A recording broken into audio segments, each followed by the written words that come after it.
Hi everyone. I'm here with a book that I really enjoyed reading. In fact, I finished reading it for a second time recently. It's called Daring Greatly by Brene Brown. I have a copy of it here.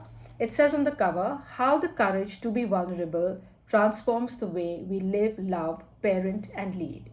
Now, this book has changed my perception about an emotion that I struggled with for a long time, which is vulnerability.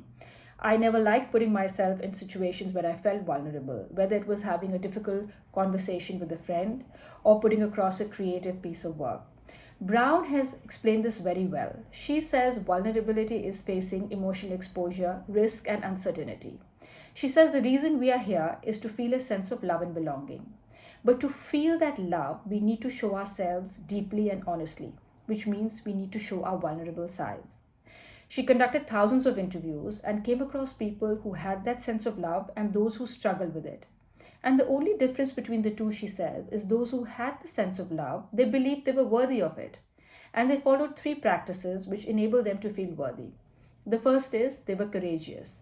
They shared the story of their lives with their whole heart. The second is they were authentic. They showed themselves as they were instead of how they thought they should be. And the third is they had self compassion. They were kind to themselves. Brown also talks about the paradox of vulnerability. She says when we see someone else being vulnerable, we think it's brave, courageous, our heart goes out to them, which is true for me. But when we think of vulnerability in ourselves, we think of it as an inadequacy and as a weakness. So, why is it that this emotion is a strength in others and a weakness in me?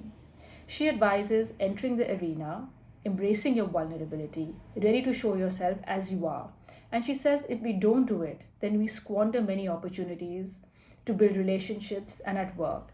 And this really resonated with me. So I hope that you will pick up this book and that I hope this book will egg you on to dare greatly. Thank you. Until next time.